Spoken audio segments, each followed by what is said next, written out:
kalau kita bicara konteks media yang semakin maju, ternyata landasannya sejak dari dulu. Nun wal qalami wa ma yasturun. Demi Allah yang menciptakan kalam, menciptakan pena.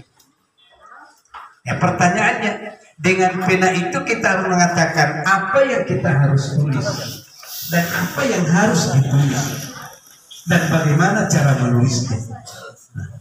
Itu sehingga dilanjutkan lagi ayatnya.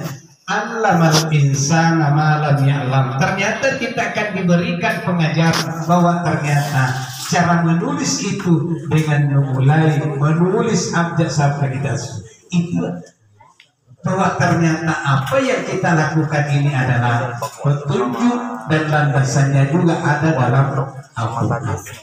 Nah, kemudian hanya ada tata cara dan etika berdasarkan Al-Quran. Dengan majunya media sekarang ini, itu ternyata ada landasan hukumnya, ada landasan operasionalnya berdasarkan Al-Quran.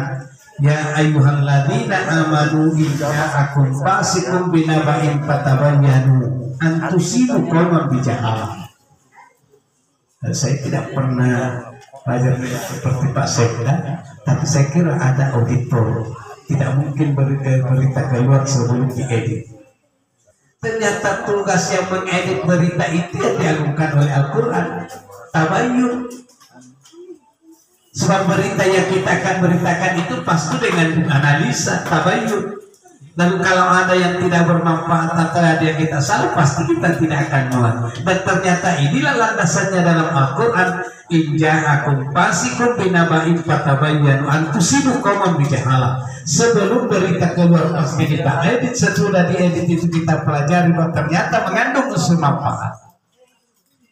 Makanya bisa katakan ternyata kalau perintah dalam Al-Quran fatahajjat bihi nafilatal lak, perintah Allah bahwa bangunlah kamu pada waktu malam untuk sujud. Tidak usah sujud, nah itu salah. Nah makanya bagus kalau setelah dia untuk membaca berita, menulis berita, mengedit berita, didahului dengan fatahajat sujud yang hakikiyah itu pada salat, kemudian minta petunjuk sehingga seluruh urusan dalam rangka untuk menebihkan besoknya itu mendapatkan petunjuk dari Allah Subhanahu wa Ta'ala. Dan ini tataran-tataran Al-Quran.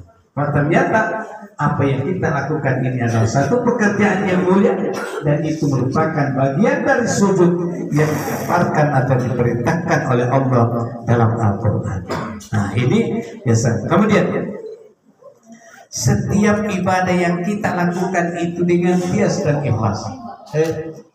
Ibadah ada dua landasan besar, yaitu ibadah ritual, ibadah sosial. Ibadah ritual itu tidak banyak. Yang penting sebuah yang tercakup dalam rukun Islam itu kita tunaikan, sudah selesai ibadah ritual, tidak rumit-rumit. Justru yang paling rumit itu ternyata adalah ibadah-ibadah sosial. Karena apa? Apa yang kita lakukan kriterianya pertama adalah untuk bermanfaat kepada orang lain. Makanya dikasih label oleh Rasul, khairun nas anfa'uhum linnas.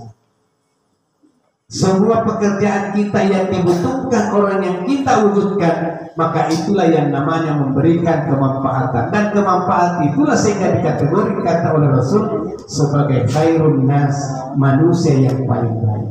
Nah, itu satu.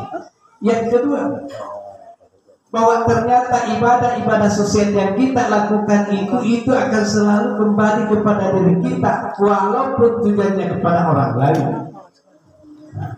Makanya apapun pekerjaan yang kita lakukan yang ada kaitannya dengan kesuksesan, kejayaan, ketenangan, kesenangan orang lain, maka itu masuklah dalam tataran ibadah-ibadah sosial.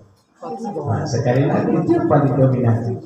Sampai-sampai coba pernah dibuktikan oleh Rasulullah pernah dia sholat kemudian sujud lama.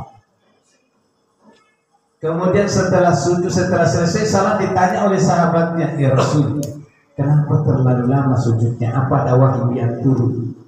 Apa kata Rasul? Bukan. pada saat kita sujud ternyata cucu saya yang bernama Husain itu naik di punggung saya seperti naik kuda. Lalu saya tidak mau bangkit dari sujud sebelumnya turun, jangan sampai ia jatuh. Artinya ternyata kita harus punya pemikiran, sisakan pemikiran untuk kepentingan Tuhan dan orang lain.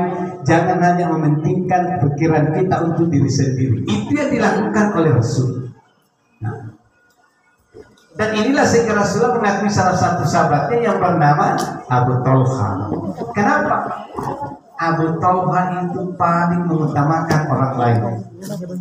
Kebutuhan yang ada dalam rumah tangganya, tapi kalau ada tamunya dia dahulukan tamunya. Makanya diabadikan dalam Quran, wa yusiruna ala anfusihim walau kana bihim khasasah. Sudah selawat.